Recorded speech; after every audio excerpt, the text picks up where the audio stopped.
saudara dan saudariku yang terkasih, kalau begitu bagaimana tipologi baktera perahu Nuh ini dengan Petrus? Ketika Yesus memanggil Petrus, Lukas 5 ayat 1, Deu, ke perahu siapa yang Yesus pilih?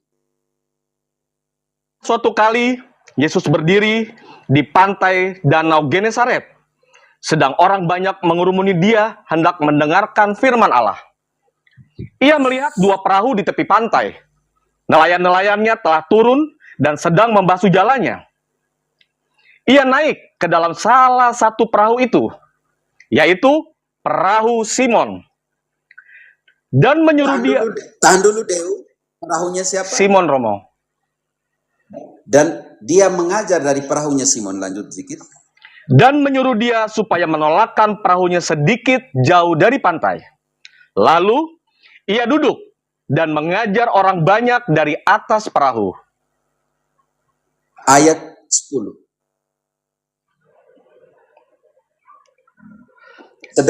Sedang Petrus mengendalikan kemudi, Yesus mengajar.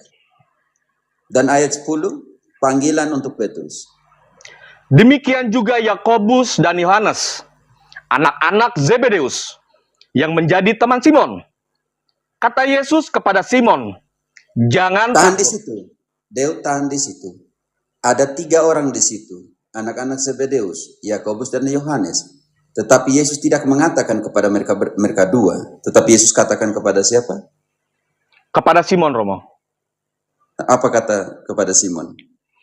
Kata Yesus kepada Simon, jangan takut. Mulai dari sekarang, engkau akan menjala manusia.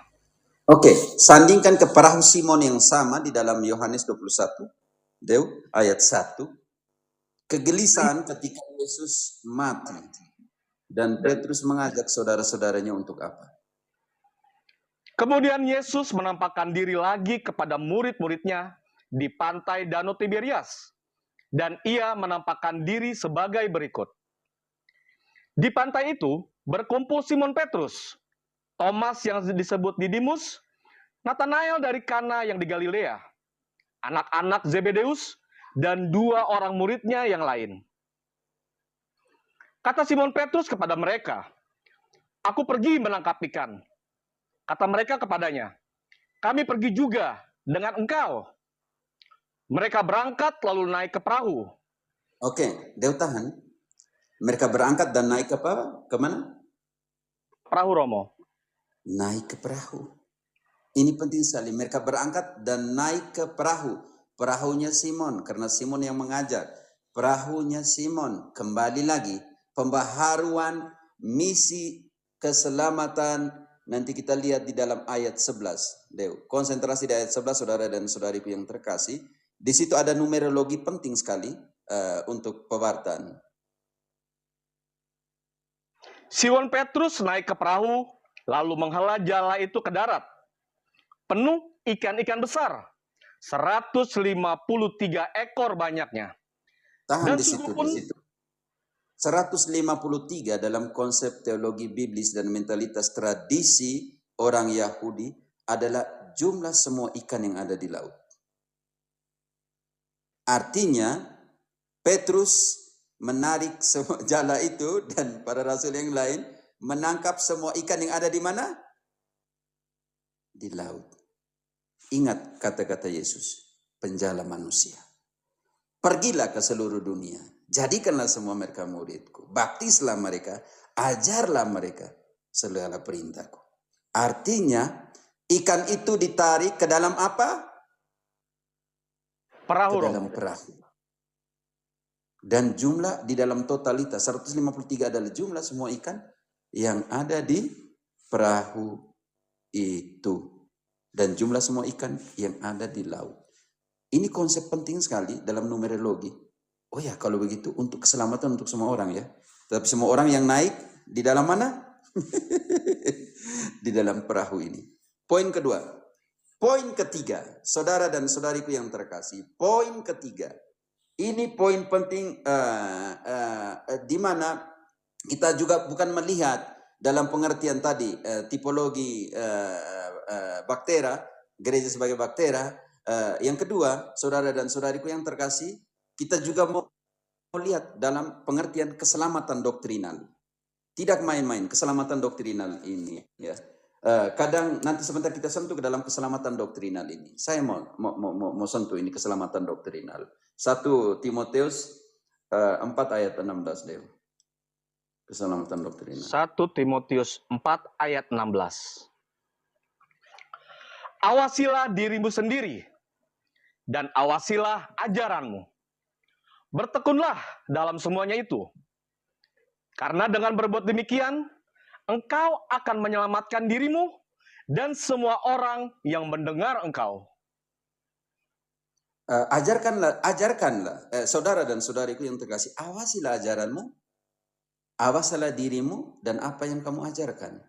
Dan ini adalah perintah Yesus dalam Matius 28 ayat 20. Kalau kamu tidak ajarkan apa yang diperintahkan Yesus, maka keselamatan doktrinal ini menjadi pertanyaan besar untuk kalian semua, untuk protestantisme atau untuk yang lain.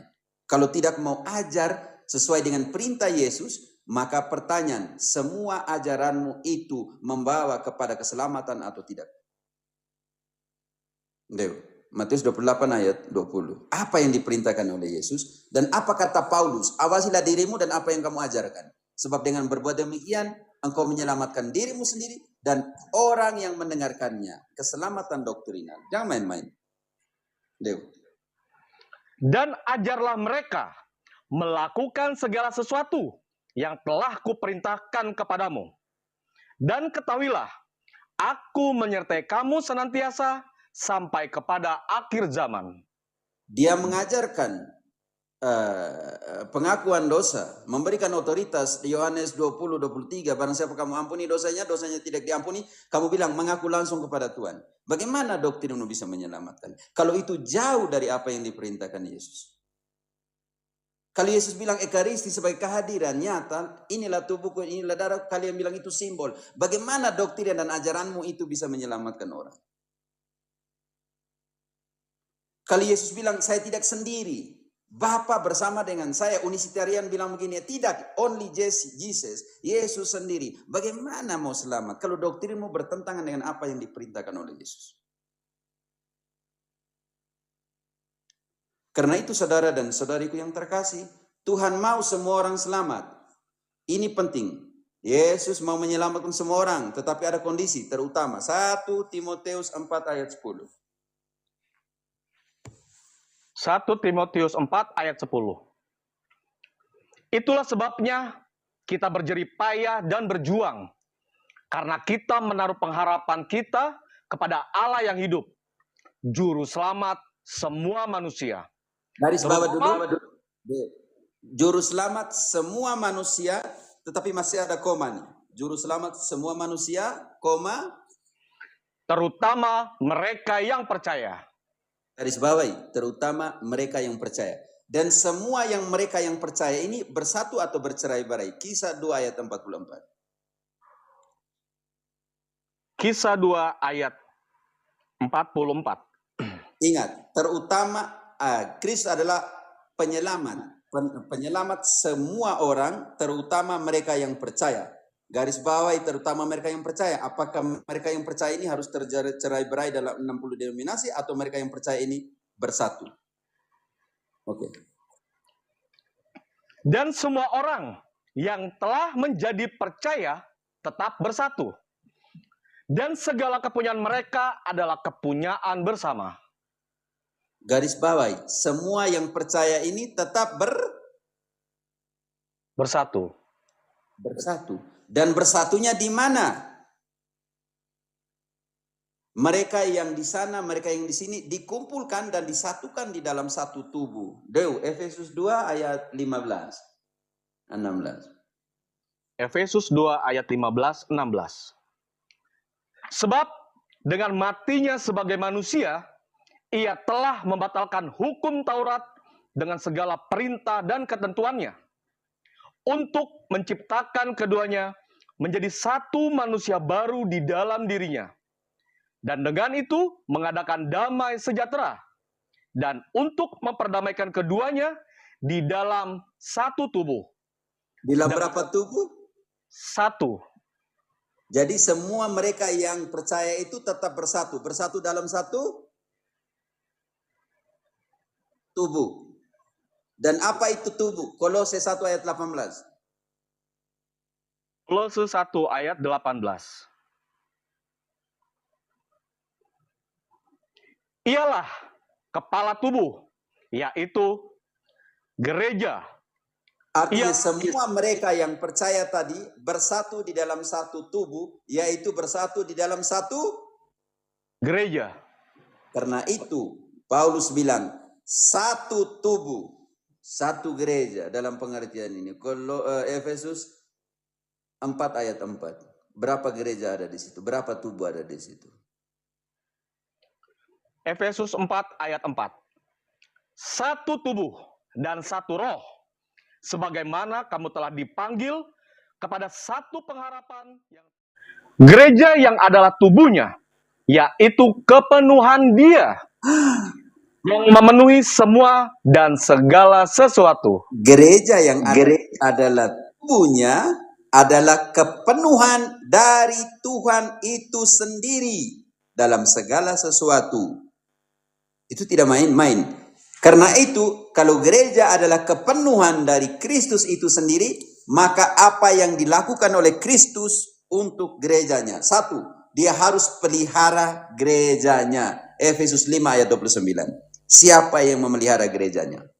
Efesus 5 ayat 29. Sebab tidak pernah orang membenci tubuhnya sendiri, tetapi mengasuhnya dan merawatinya, sama seperti Kristus terhadap gereja. Siapa yang merawati, memelihara gerejanya? Kristus sendiri. Dan karena itu adalah tubuhnya, adalah kepenuhan dari Dia sendiri, maka Dia harus mencintainya. Ayat 25. Hai suami, kasihilah istrimu sebagaimana Kristus telah mengasihi gereja dan telah menyerahkan dirinya baginya untuk menguduskannya. Tahannya. Kristus mengasihi gerejanya, Deu. Baca kembali ayat itu, penekanan. Hai suami, kasihilah istrimu sebagaimana Kristus telah mengasihi gereja. Tahan di situ. Dan telah Kristus mengasihi gereja. Protestan membenci gerejanya Kristus. Maaf, saya langsung ngomong begini. Sedangkan Kristus mengasihi gerejanya, Protestan membenci gerejanya Kristus. Dia memelihara, dia mengasihi gerejanya. Sekarang dia membersihkannya. Lanjut, Deo. Iya, saya ulangi Romo ya, biar lengkap. Hai suami, kasihilah istrimu sebagaimana Kristus telah mengasihi gereja dan telah menyerahkan dirinya baginya untuk menguduskannya. Sesudah ia menyucikannya dengan memandikannya dengan air dan firman. Bukan hanya mencintainya, tetapi menguduskannya. Ayat 27. Supaya dengan demikian, ia menempatkan gereja di hadapan dirinya dengan cemerlang, tanpa cacat atau kerut, atau yang serupa itu. Tetapi supaya gereja kudus dan tidak bercela. Karena dia kudus dan tidak bercela, pegang semua teman-teman kitab suci yang kalian. Dan sekarang lihat, kalau dia sudah pelihara, dia sudah mengasihi gerejanya, dia sudah menyucikannya dan meletakkannya tak bercela di hadapannya, sekarang kita akan tahu pasti ini ayat, masih banyak tapi ayat terakhir saya mau tutup ini supaya berikan kesempatan kepada teman-teman bagaimana siapa yang menyelamatkan gerejanya. Kalau mau selamat, masuk sini toh supaya dia selamatkan gerejanya. Ayat 23, Deo. Efesus 5 ayat 23. Karena suami adalah kepala istri, sama seperti Kristus adalah kepala gereja. Dialah yang menyelamatkan gereja. Siapa yang menyelamatkan? Yesus Kristus. Karena itu jangan lupa naik ke perahu ini. Walaupun ombang ambing ya. Walaupun ombang ambing dan Petrus bilang, Tuhan, jika engkau ada di sana, jika engkau yang menyuruh saya untuk naik di perahu ini, mampukanlah saya berjalan di atas badai. Kalau kita membandingkan dengan doanya Petrus. Jadi saudara-saudariku yang terkasih, ayat terakhir ini, Deu, masih banyak ayat, tetapi saya mau supaya karena pembagian tugas dan waktu, baca kembali ayat terakhir ini. Siapa yang menyelamatkan tubuhnya atau gerejanya? Karena suami adalah kepala istri, sama seperti Kristus adalah kepala gereja. Dialah yang menyelamatkan tubuh. Dialah yang menyelamatkan tubuh. Saudara dan saudariku yang terkasih, kita selalu bertanya, pertanyaan eksistensial. Dari mana kita datang, di mana kita tinggal, dan kemana kita akan pergi. Tetapi pertanyaan saya, kita pergi ke sana melalui apa? Sarana apa? Mobil apa yang kita pergi untuk pergi ke Jakarta? Kendaraan apa? Grab atau apa? Tapi pertanyaan saya, ketika tadi Yohanes 14 ayat 6, akulah jalan, kebenaran, dan hidup. Barang siapa ingin pergi ke Bapa melalui aku. Dan aku ini, Yesus ini, memberikan kepenuhannya di dalam gerejanya. Apakah kalian tidak mau ke sini? Makanya Yesus bilang kepada Petrus, di atas batu karang ini aku akan mendirikan gerejaku, dan tak satu pun kuasa maut akan menghancurkannya. Dan Matius 28 ayat 20, ajarkanlah semua yang saya perintahkan, dan aku akan menyertai kalian sampai akhir zaman. Dialah yang menyelamatkan gerejanya. Berbahagialah mereka yang ada di gerejanya, di mana dia mau selamatkan gerejanya. Pertanyaan berikutnya, teman-teman, mungkin sebentar dalam elaborasi. Kalau begitu bagaimana mereka yang ada di luar? Saya hanya omong sekarang bagaimana mereka yang ada di dalam. Oke, mau selamat? Naik ke perahu Nuh, baktera Nuh.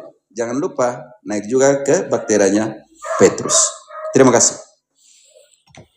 Kasih Romo.